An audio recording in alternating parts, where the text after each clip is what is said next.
Assalomu alaykum hurmatli talabalar. Bugun fanimizdagi 3-ma'ruza mavzumiz, demak, mavzu 19-asrning boshlaridan 19-asrning 70-yillargacha bo'lgan davrda xalqaro munosabatlarga bag'ishlanadi.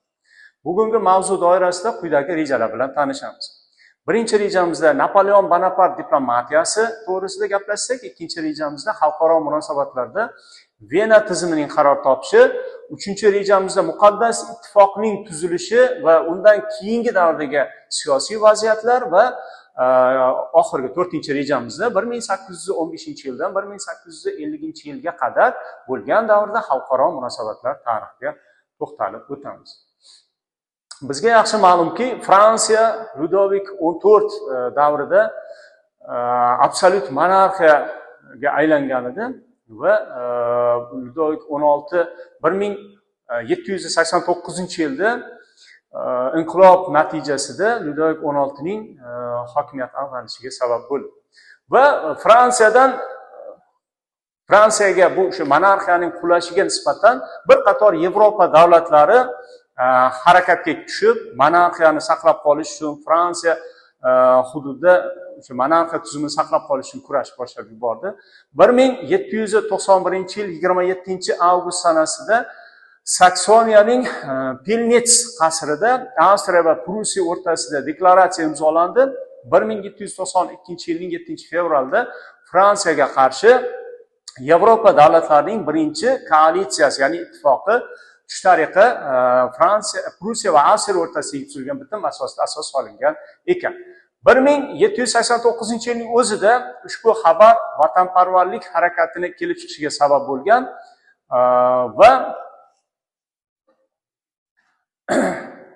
va qonun chiqaruvchi majlis xalqqa murojaat qilgan holatda vatan xavf ostida deb e'lon qiladi va hujumni kutib o'tirmasdan Avstriyaga qarshi urush e'lon qiladi. Harbiy harakatlar Fransiya uchun muvaffaqiyatsizlik bilan yakunlandi. Avstriya bilan ittifoqda harakat qilgan Prussiya ham faollik bilan harakatni boshladi. Uning armiyasi Fransiyaga bostirib kirdi va bir qator qal'alarni ishg'ol etishga muvaffaq bo'ldi. Biroq Fransiya mazkur intervensiyaga nisbatan to'liq qurollanmoqda edi, safarbarlikni amalga oshirmoqda edi va buning natijasi o'laroq 1792-yil 20-sentyabrdayoq Fransiya qo'shini fransuzlar Valmi qishlog'i yonida ruslar hujumini qaytarishga muvaffaq bo'ldi. Ushbu jangdan so'ng Fransiyaning inqilobiy armiyasi Belgiya Reyn daryosining chap sohili Nitsa va Savoyani egallashga muvaffaq bo'lgan ekan.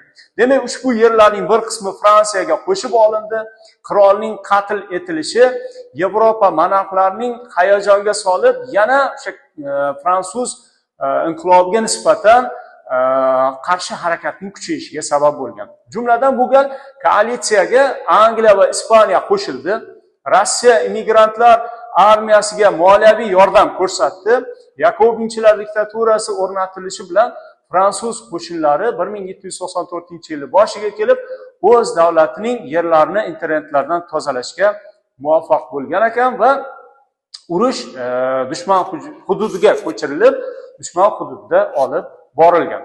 Fransiyaning o'zida esa 9-termidor aksil inqilobiy to'ntarish ro'y berdi. Yakobinchilar diktaturasi ag'darilib, uni o'rniga hokimiyat tepasiga hokimiyat almashinuvi natijasida direktoriya keldi.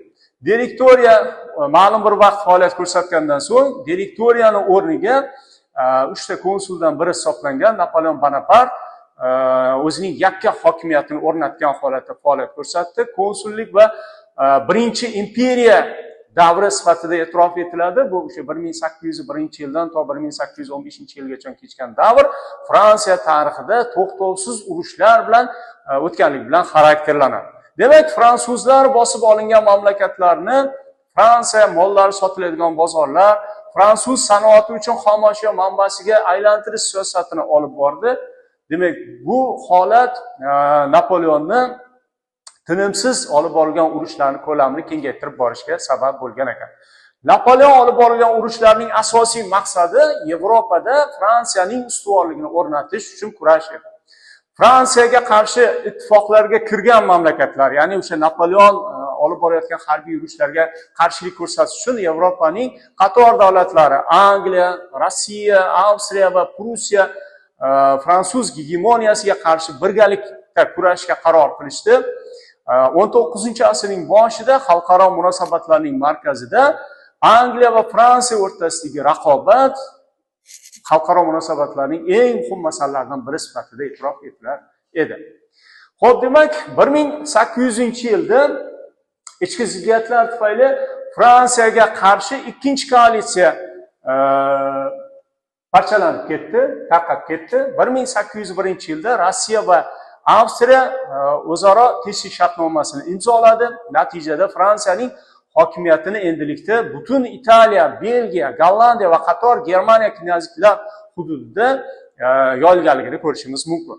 1802-yilga kelib Amiens shahrida Angliya bilan xalqaro shartnoma imzolandi. Uning bandlariga ko'ra Fransiya va Angliya Yevropadagi tartibni saqlash majburiyatini o'z zimmasiga olgan edi. Lekin tinchlikning umri juda ham qisqa davom etdi. 1803-yilda harbiy harakatlar qaytadan boshlanib, 1805-yilda Yevropa davlatlarining 3-koalitsiyasi shakllandi. Bu koalitsiyaga Angliya, Rossiya, Avstriya va Neapolitan qirolligi qo'shilgan ekan. 1805-yil 21-oktyabrda Trafalgar burni yonidagi jangda admiral Nelson qo'mondonligidagi ingliz floti birlashgan fransuz-ispan flotini mag'lubiyatga uchratishga muvaffaq bo'ldi. Shundan so'ng Napoleon barcha kuchlarini Avstriyaga qarshi qaratdi. 1805-yilning oktyabrida Avstriya armiyasi taslim bo'ldi va fransuz qo'shinlari Venaga muvaffaqiyatli ravishda kirib bordi. Dekabr boshida Avstriya yonidagi jangda Rossiya va Avstriyaning birlashgan kuchlari mag'lubiyatga uchratildi. Tez orada Avstriya va Fransiya o'rtasida imzolangan tinchlik shartnomasini kuzatishimiz mumkin. 1806-yilda Napoleon protektorati ostida 16 ta German davlatidan iborat Reyn ittifoqi tashkil etildi. Shu tariqa German millatining muqaddas Rim imperiyasi quladi. 1806-yilda Fransiyaga qarshi 4-koalitsiya shakllandi. Bu koalitsiya tarkibiga Yevropaning qator davlatlari kirdi. Angliya, Prussiya, Rossiya, Shvetsiya davlatlarini ko'rishimiz mumkin. Demak, o'sha yilning o'zida yana va Auerstedt yonidagi janglarda Prussiya armiyasi tormor etildi. 1806-yil oktyabrida Bonapart Berlinga kirib keldi va bu yerda Yevropa davlatlari iqtisodiyotiga jiddiy zarba bergan kontinental qamal to'g'risidagi dekret imzolandi. Bu kontinental qamal siz yaxshi bilasiz, albatta Buyuk Britaniyaga nisbatan qaratilgan edi. Dekretga ko'ra butun Fransiya va unga qaram bo'lgan mamlakatlarda Buyuk Britaniya bilan savdo qilish taqiqlangan edi. Shu vazifaning o'zi Angliyani tormor etish va Fransiyaning gegemonligini o'rnatishga qaratilgan edi. Napoleon Rossiya bilan vaqtinchalik murosaga kelishish orqali o'z maqsadiga erishmoqchi bo'ldi va Tilsit shartnomasini imzoladi. Tilsit shartnomasi 1807-yil 7-iyul sanasida imzolandi. Demak, mazkur shartnomaga ko'ra Rossiya Yevropada Bonapart tomonidan amalga oshirilgan o'zgarishlarni, hududiy o'zgarishlarni tan olishi kerak edi va qit'aviy qamalga, ya'ni Buyuk Britaniyaga nisbatan qo'llanilayotgan kontinental qamalga qo'shilishi kerak edi. Shu yerning o'zida Fransiya, Prussiya tinchlik shartnomasi ham imzolandiki, demak bu shartnomaga ko'ra Prussiya davlati qisqartirilgan ko'rinishda saqlab qolindi. Prussiya ham qit'a qamaliga qo'shilish majburiyatini oldi. Xo'p, demak, urush boshlangandan 1808-yilda boshlangan Ispaniyaning okkupatsiya qilinishi natijasida Napoleon Fransiyasiga qarshi 5-koalitsiya shakllandi. 1809-yilda, demak, bu koalitsiya tarkibida faqat Angliya va Avstriya mamlakatlari bor edi. 1809 yil iyulida Vagram yonidagi jangda fransuz armiyasi avstriyaliklarni mag'lubiyatga uchratdi. Shu yilning oktyabrida Shenburn tinchlik shartnomasi imzolanib, mazkur shartnomaga ko'ra Avstriya hududlari qisqartirildi. Bundan tashqari armiyaning soni kamaytirildi, kontributsiya, ya'ni Avstriya tomonidan fransuzlarga to'lanishi kerak bo'lgan kontributsiya miqdori belgilandi va kontinental qamalga, ya'ni Buyuk Britaniyaga nisbatan qo'llanilayotgan qit'a qamaliga qo'shilishga Avstriya ham majbur bo'lgan ekan. Xo'p, demak, fransuz davlati Napoleon tomonidan 19-asrning ikkinchi 10 yilligining boshida qator muvaffaqiyatlarga erishish uchun, qolaversa o'sha qit'aviy qamal natijasida faqatgina Buyuk Britaniya emas, bu yerdan fransuzlarning o'zi ham katta zarar ko'rayotgan edi. Demak, bu o'sha xalqning orasidagi norozilik kayfiyatini pasaytirish uchun Napoleon o'z mavqeini mamlakatda mustahkamlab olish uchun yangi g'alabaga erishish kerak edi. Aynan mana shu g'alaba Chor Rossiyasiga nisbatan, ya'ni podshoh Rossiyasiga nisbatan qaratilgan urushda erishilishi kerak edi. 1812-yilning boshiga kelib, Fransiya-Rossiya munosabatlari yana ham keskinlashib ketdi. Demak, bu holat o'sha Rossiyani qit'aviy qamalga amal qilmaganligi, Amerika, AQSh kemalari orqali inglizlarga mahsulot yetkazib berayotganligi asos qilib olindi va 1812-yilning 24-iyunida ikki davlat o'rtasida urush harakatlari boshlandi. 26-avgustda bo'lib o'tgan Borodino jangida fransuzlarning talofati 60 ming askarni tashkil etdi. Ya'ni Moskvani qo'lga kiritgan fransuzlar Moskva yonidagi kechgan Borodino jangida ruslarga imkoniyatni boy berdi. Rus armiyasi chekingan bo'lishiga qaramasdan o'zining jangovarligini saqlab qolgan edi va mazkur o'sha jang xaritasini ko'rib turibsiz, urush natijasida xullas ruslar oxir-oqibat g'alabaga erishib, Napoleon armiyasini Moskvani tark etishga 1812-yilning 12-oktyabr sanasida tark etishga majbur qila olgan ekan. Keyinchalik Bonapartning o'zi ham armiyani tashlab Parijga jo'nab ketdi. Fransuz armiyasining Rossiyadagi mag'lubiyati yengilmas Napoleon imperiyasining qulashini boshlab bergan edi.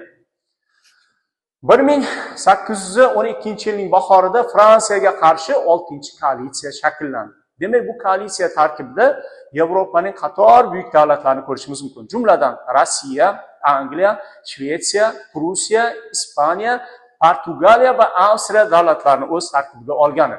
Xalq qiluvchi jang, ya'ni Napoleon armiyasi va ittifoqchilar o'rtasidagi jang 1813-yil 16-19 Leipzig ostonasida bo'lib o'tdi. Bu jang tarixga Xalqlar jangi nomi bilan kirib, Napoleon armiyasini to'liq mag'lubiyatga uchratib, armiyani Reyn daryosi ortiga chekinishga majbur qila olgan ekan. Vena kongressi Shvetsariya davlatini betaraf deb e'tirof etdi.